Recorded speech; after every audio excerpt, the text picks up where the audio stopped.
Means of grace, 은혜의 방편. 일반적으로 은혜 받는 방편은 세 가지로 설명을 합니다. 말씀을 통해서, 기도를 통해서, 또 하나는 성례를 통해서 은혜를 주신다. 이 소요리 문답 88문답에 이렇게 가르쳐주고 있습니다. 그리스도께서 우리에게 구원의 유익을 전하시려고 나타내시는 일반적인 방법은 그의 규례인데 특별히 하나님의 말씀과 성례와 기도입니다. 이것이 모두 그 택하신 자에게 효력이 되어 구원을 얻게 한다. 은혜는 참 좋은 것입니다. 사람에게 은혜를 받아도 너무 좋습니다. 신앙생활에 있어서 은혜라는 것은 마치 갈증을 해결하는 생수와도 같습니다. 일주일 정도는 물이 없어도 버틸 수가 있는데 그러면 8일째는 어떻게 되느냐? 죽는 거예요. 8일째와 같은, 이제는 물을 안 먹으면 죽을 것 같은 시간이 삶 속에 찾아올 수 있을 거예요. 그럴 때 은혜는 생수입니다. 은혜라는 단어는 헬라어로는 카리스, 히브리어는 헨이라는 단어를 쓰는데요. 호의를 베풀다, 복을 빌다, 친절하게 해주다. 이 은혜라는 단어가 하나님과 연결되면 차원이 다른 축복과 친절과 호의를 얻게 됩니다.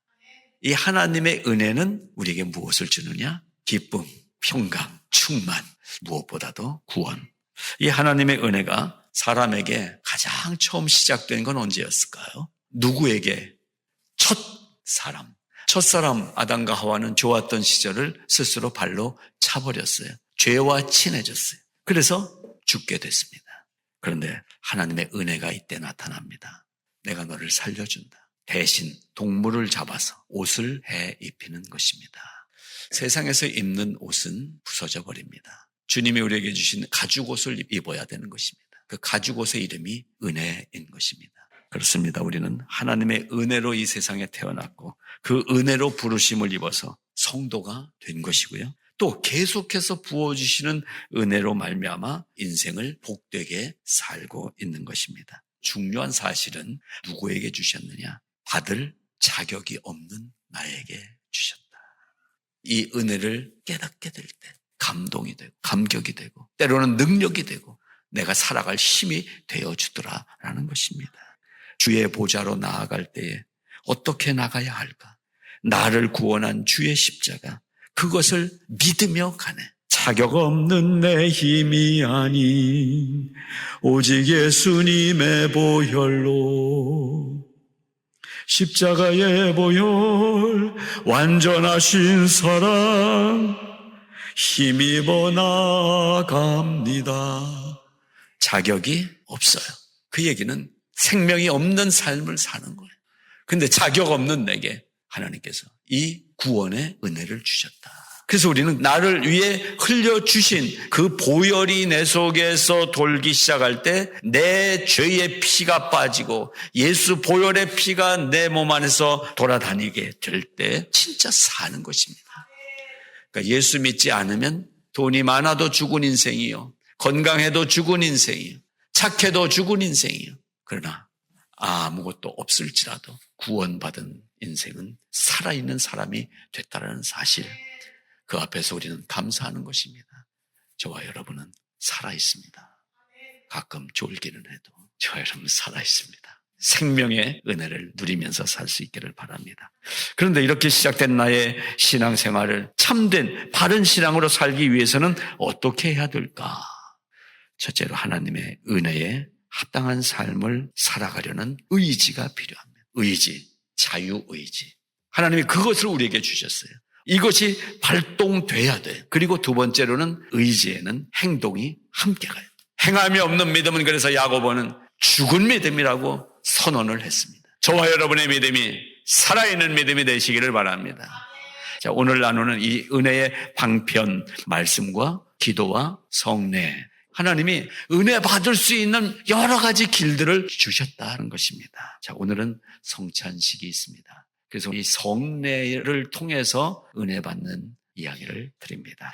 예수 그리스도께서 십자가에 달리시기 전에 제자들과 함께 최후의 만찬을 하면서 그 자리에서 사랑하는 여러분, 이대로 행하십시오 라고 예수님이 가르쳐 주신 예식이 성찬식입니다. 거기에는 예수 그리스도의 죽음의 희생이 있었어요. 내가 죽어야 되는 거예요. 근데 나를 살리고 예수님이 죽으신 그 자리, 그래서 우리가 이 생명을 얻은 그 자리, 그것을 기념하고 기억하라는 말씀을 우리에게 남겨주신 것입니다. 그렇기 때문에 이 성찬을 통해서 받는 은혜는 말씀의 은혜도 그렇고 기도의 은혜도 그렇지만 이 자리에 임재하시는 성령님의 역사가 움직이는 자리인 것입니다. 그래서 성찬을 받을 때 하나님의 은혜를 받는 거예요. 2000년 전 최후의 만찬상에 올려져 있던 예수님을 포함한 12명 제자들의 26개의 손을 묵상하게 됐어요. 그 묵상의 내용을 오늘 주보 칼럼에 써놓은 것입니다. 중간에 같이 읽겠습니다. 이 식탁에는 성찬에 담겨 있어야 할 거룩함이 없었습니다.